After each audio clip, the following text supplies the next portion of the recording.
Bom, a gente volta a falar aqui do nosso estúdio. Vocês estão acompanhando junto com a gente o terceiro voto do julgamento dos réus. Quem estava falando era o ministro Fux. Ele pediu agora um intervalo de 10 minutos para concluir o voto dele. Mas um dos crimes já caiu, na opinião do juiz, na opinião do ministro.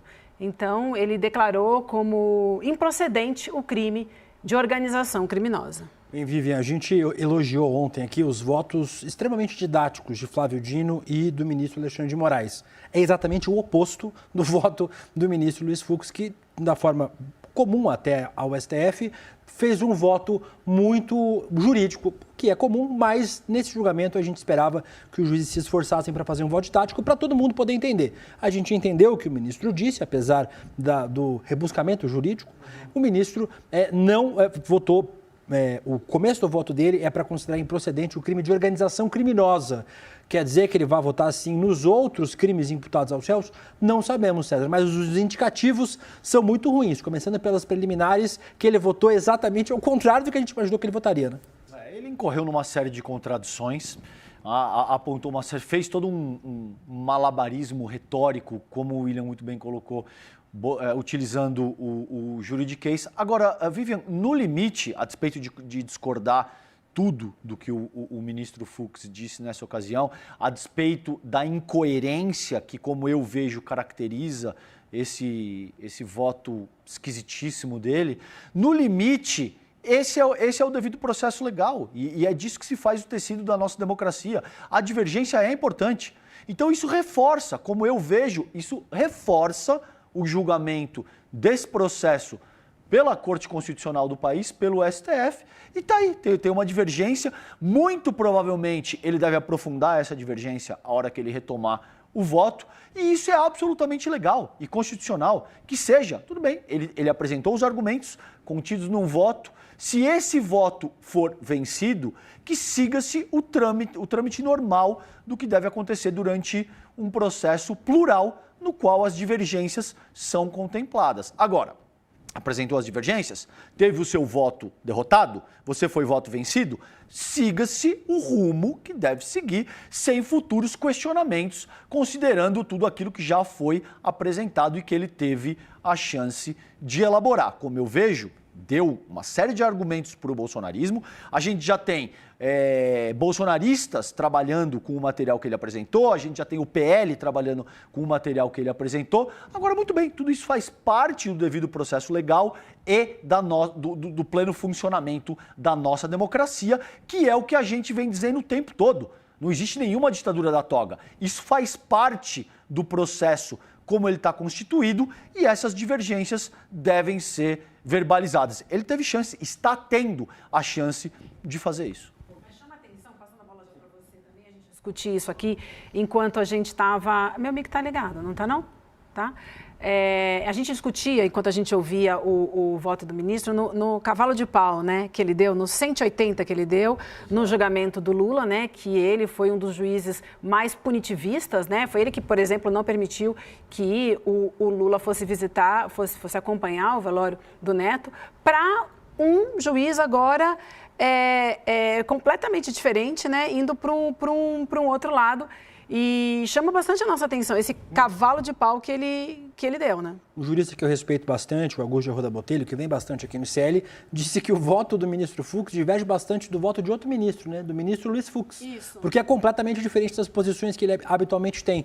Talvez seja o ministro mais punitivista do STF, o ministro que mais tenha colocado pessoas presas e que mais tenha negado o habeas corpus, mas nesse caso decidiu ser um garantista. Vamos ver se ele dará esse cavalo de pau e manterá essa coerência durante o resto da sua trajetória no STF, ou se é pontualmente um julgamento onde ele trouxe uma visão divergente. E eu quero reafirmar, Vivian, o ponto que o Calejão trouxe, porque ele é fundamental. A posição divergente do ministro Luiz Fux é um direito do ministro. o ministro está levando em consideração a tese das defesas. E as defesas dos réus no STF usaram argumentações jurídicas, que eu posso concordar, posso discordar. Os juristas, em especial, têm discordado, a maioria dos que eu tenho visto tem discordado. E isso é a graça do direito. É você ter a possibilidade de discordar nos autos do processo. O que não pode é pedir fechamento de STF, é pedir prisão de juiz, é pedir fechamento da corte, é pedir extinção do processo por pressão de outro país.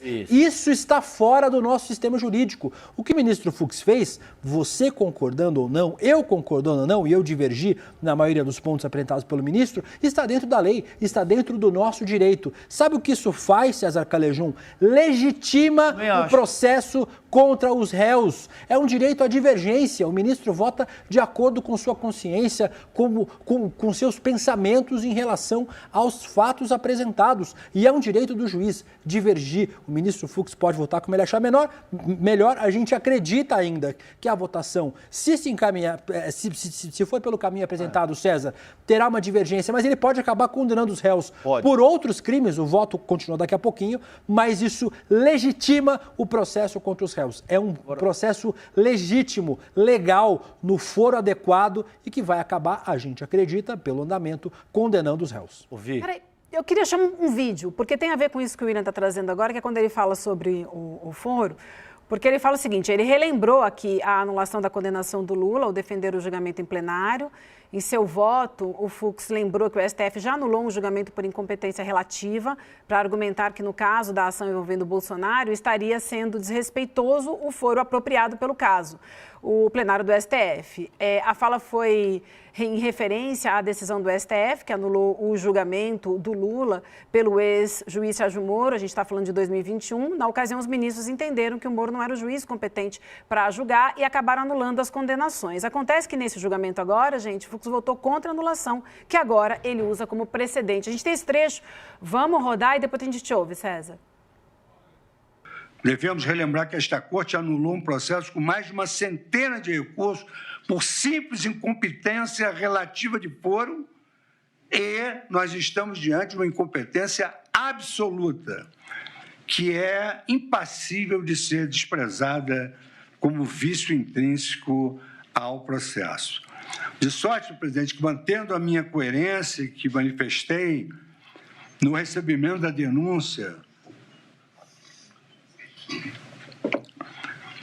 ciente de que naquela oportunidade tratava-se de recebimento da denúncia, em que vigorava o princípio indubio pro societate, deixei para o julgamento a análise mais vertical dessas questões.